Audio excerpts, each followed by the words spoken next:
What's up, ladies and gentlemen? Welcome back to the Dominic Rich Show. In this episode, I'll be recapping all the fixtures that were played on Sunday, March the 24th. Yes, 10. It's a lot of games. 55 nations vie for 24 spots at the Euro 2020 tournament. So, guys, I've done this 3 days in a row. This is the 4th day. There's 2 days left, Monday and Tuesday, March 25th.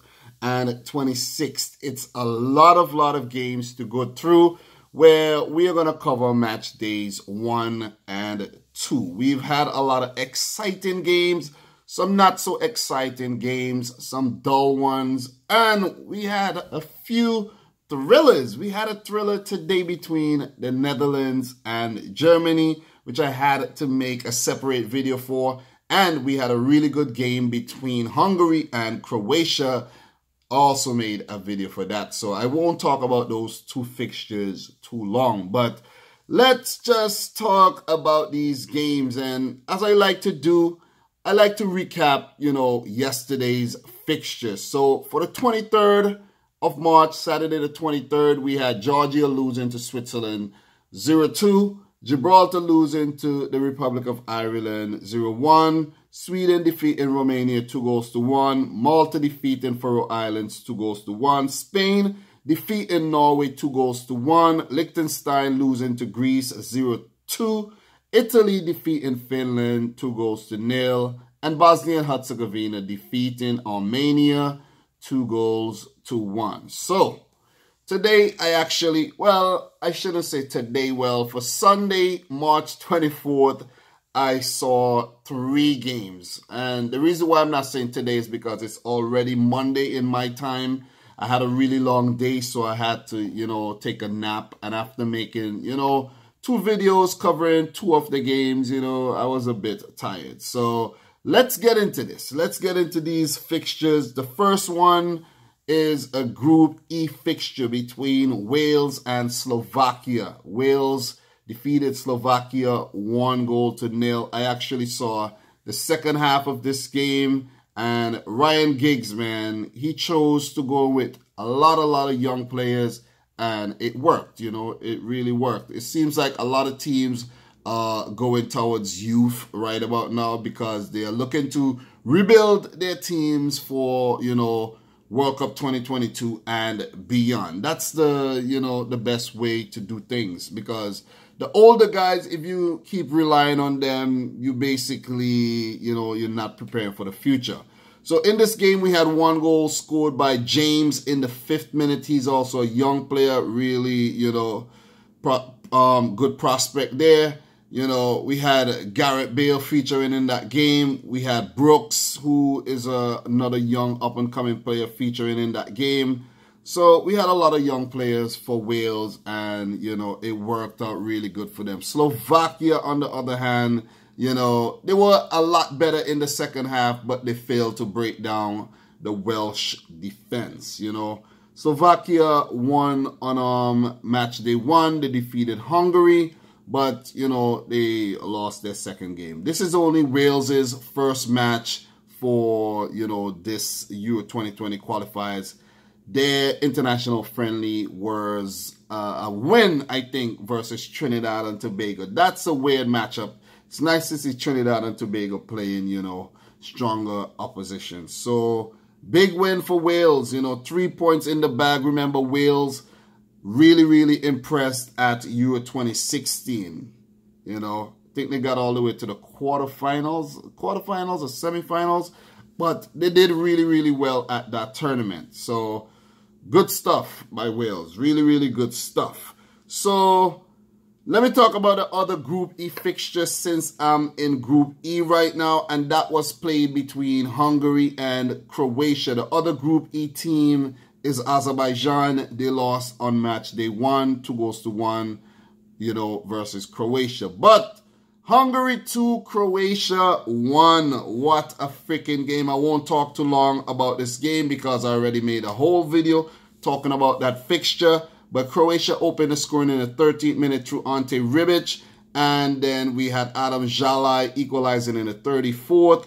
and Patkai scoring the winner in the 76th. This is the 5th game in a row that Adam Jalai has scored in, so he is in red hot form. Hungary, they did well at Euro 16 as well, you know, topping their group that included the eventual winners, Portugal. So Jalai was heavily influential, you know, in that tournament as well, along with, you know, the man Zuzak, the captain, winning his 100 cap. What a way to bring up your 100 cap with a first competitive victory versus Croatia. So awesome stuff, you know, by Hungary, bouncing back after losing on match day 1. So for Croatia, you know, they are a team rebuilding after the World Cup. You know, they have a lot of work to do. They need to work on their fullback positions, and maybe they need to reassess their goalkeeping choice, because Lovre Kalinic, you know, he was very disappointing in that game. So, you know, well played, Hungary. Let's just say well played, Hungary. After I'm finished running through these fixtures, guys, I will do a recap of all the groups. I will recap all the groups today. Don't want to make the video super long either. So the next fixture, a Group I match between Kazakhstan and Russia. Remember, Kazakhstan, a former Soviet Union state. So, you know, this is a derby of, you know, sorts.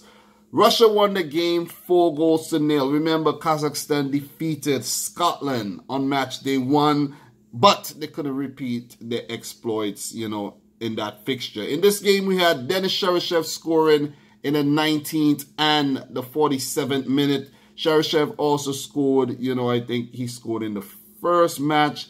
That was against, was it against Belgium, I think that game was. I'm not quite, no, was that against Belgium? I think so. But Cheryshev scored, you know, a brace here. He has been in really good form since the World Cup, and he is continuing that form into, you know, the UEFA Nations League and, you know, Euro 2020 qualifiers. The captain, Artem Zhuba, he scored in the 52nd minute, and there was an own goal by Bese Bakov in the 62nd.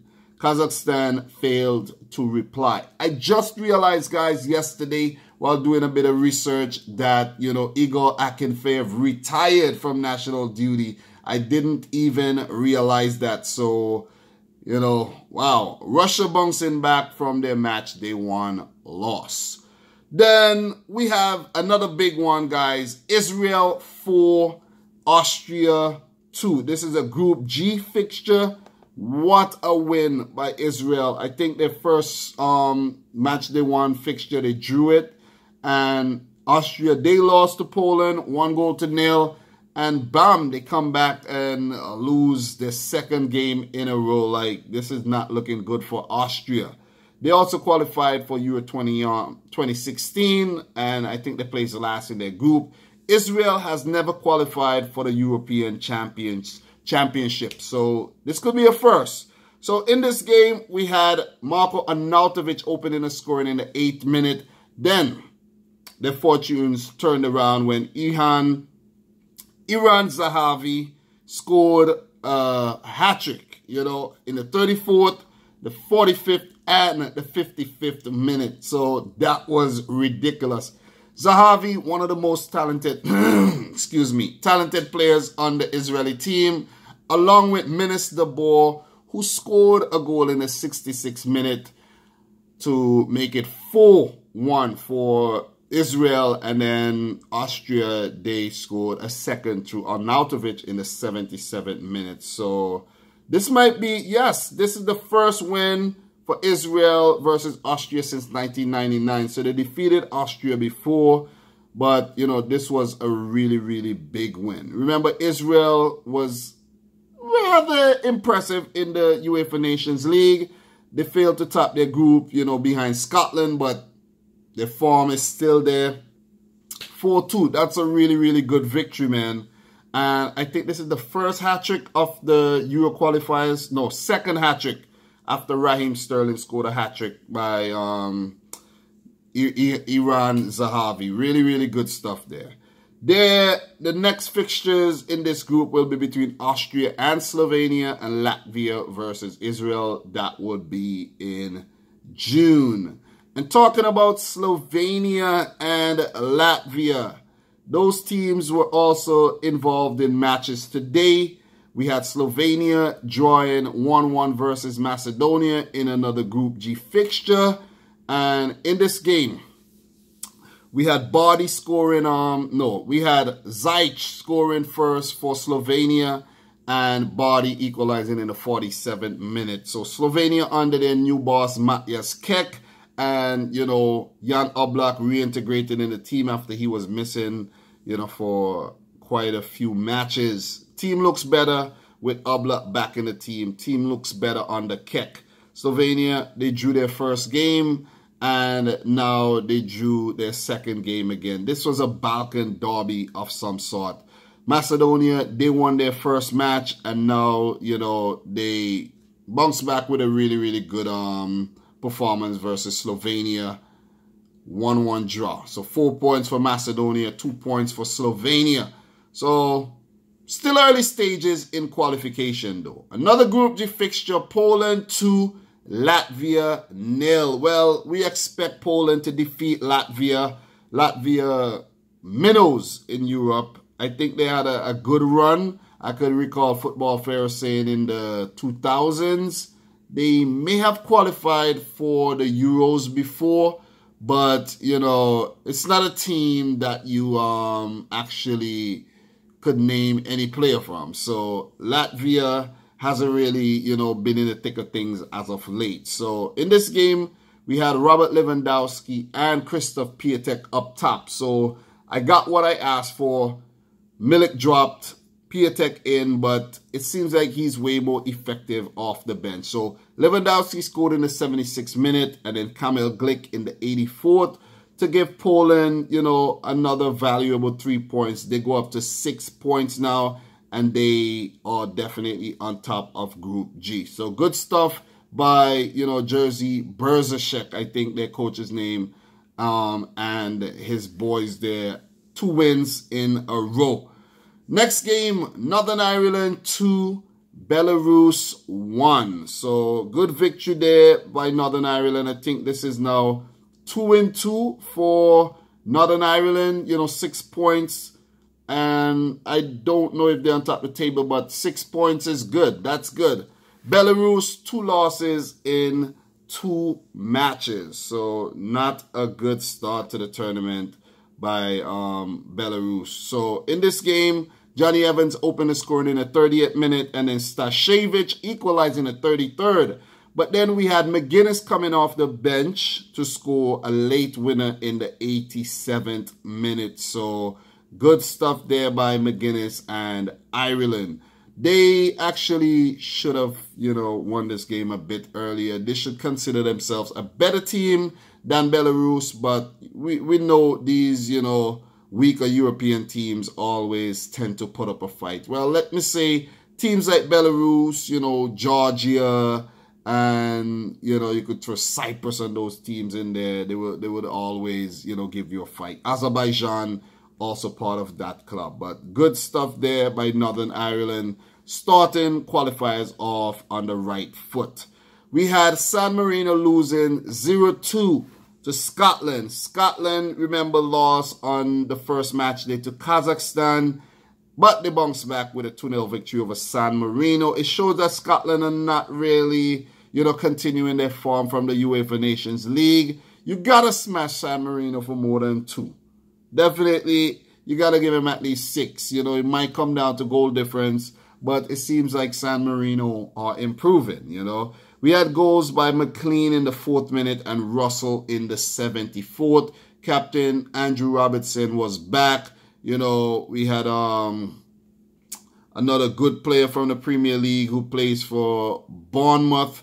Let me tell you his name. He was, in the lineup as well. Can't remember his name right now, but it's coming, guys. Ryan Fraser, he was part of this team as well. Forrest coming off the bench. Scott McTominay coming off the bench again. This is a good Scottish team, have some really, really good talent in there. But, you know what it is, guys. They're not always going to perform, you know, like they did in the UEFA Nations League. So, a nice tidbit here. Scotland last qualified for the Euros in 1996. So, they need to qualify for the 2020 Euros, though. They've been missing from the tournament for quite a while. But the way things stand, I don't know. I really don't know if they're going to make it. Really don't know. Netherlands 2, Group C. Germany 3. I spoke about that game in a whole video, so I don't really need to go into detail. If you want to hear what I have to say more about that match, you know, just check out the video on the channel. In this game, Leroy Sané scored in the 15th minute, then Serge Gnabry in the 34th. When Germany had one goal, I think Netherlands, they had a few chances. They had 2 chances to go ahead through Ryan Babel, and, you know, both of his shots were saved.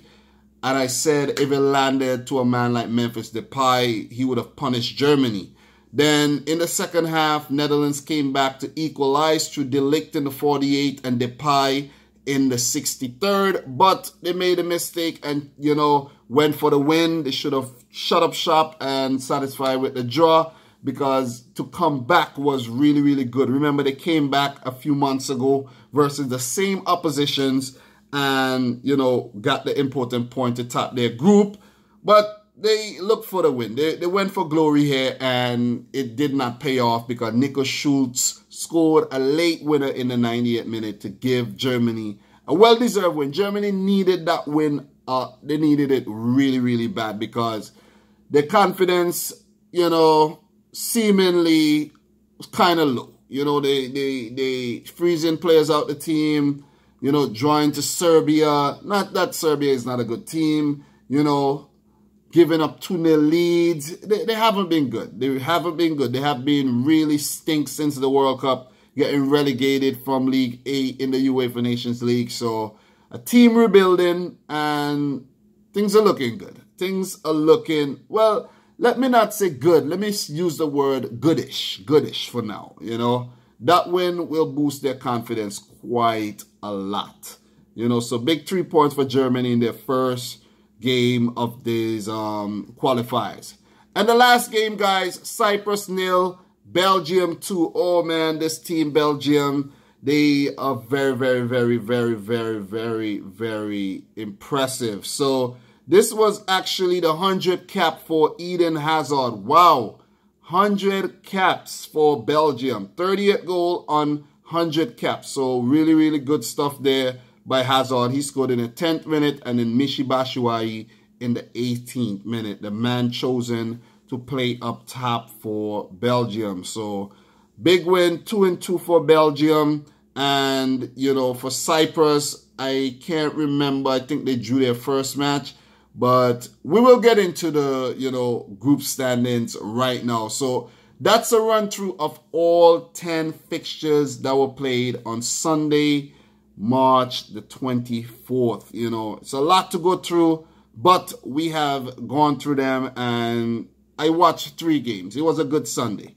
It was a really, really good Sunday, you know. Few upsets, thrillers, you know, and such. So Group A, guys.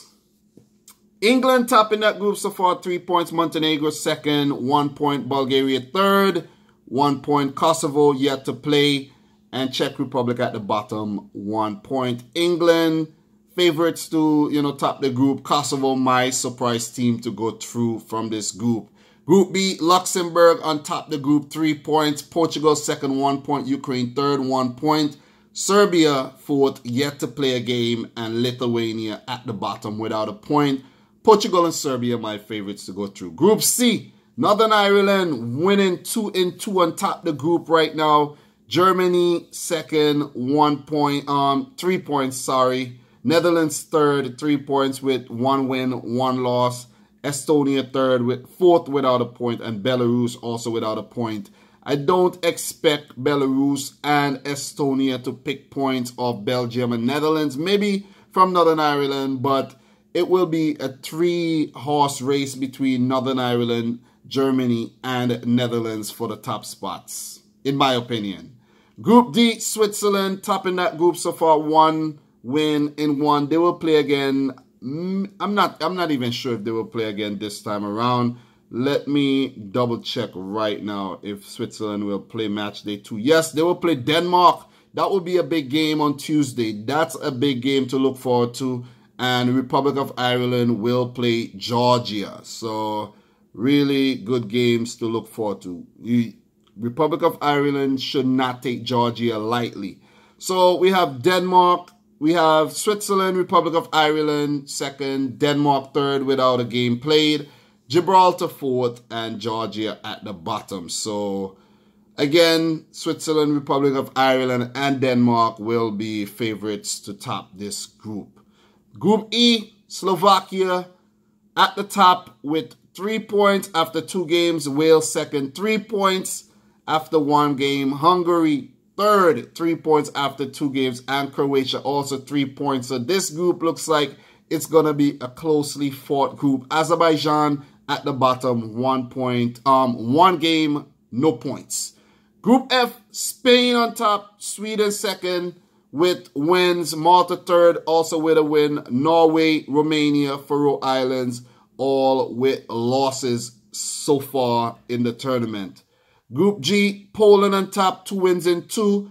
Israel, 1 win on a draw, 4 points. Macedonia also on 4 points. Slovenia, 2 points, yet to lose any games. Austria and Latvia flailing at the bottom. Seems like Austria might miss out on qualification. Well, let's say direct qualification. Group H, France on top, 3 points. Iceland, 3 points second. Turkey, 3 points third. Albania, Andorra, and Moldova all lost their games. Belgium on top their group, 6 points. They could go through this group unbeaten or with all wins. That would be sick. That would be really, really sick. So 10 games to be played. They could win all 10 matches. I won't be surprised. Russia second, 3 points. Kazakhstan third, 3 points. Cyprus, 3 points. Scotland, 3 points. San Marino, no points. All teams have played 2 matches so far in qualifiers. Russia, Belgium, favorites to go through. Group J, Italy, 1 game played, 3 points. Greece, also 3 points. Bosnia and Herzegovina, 3 points. Armenia, Finland, Liechtenstein, all lost their games. I have Italy and Bosnia to go through from this group. So, guys, that's a wrap-up of, the 4th day of qualifiers, for Sunday, March 25th. It's a lot to go through, but I'm going to do it for every day. 2 more days to go until, match day 3 starts in June. But, guys, I really enjoy it. It's late. I have to go to bed to get up in a few hours, for work. So, until later on today, I'd like to say thanks for watching. If you're new, subscribe. Don't forget to hit the thumbs up button. Comment down below. And peace out. Rich Squad!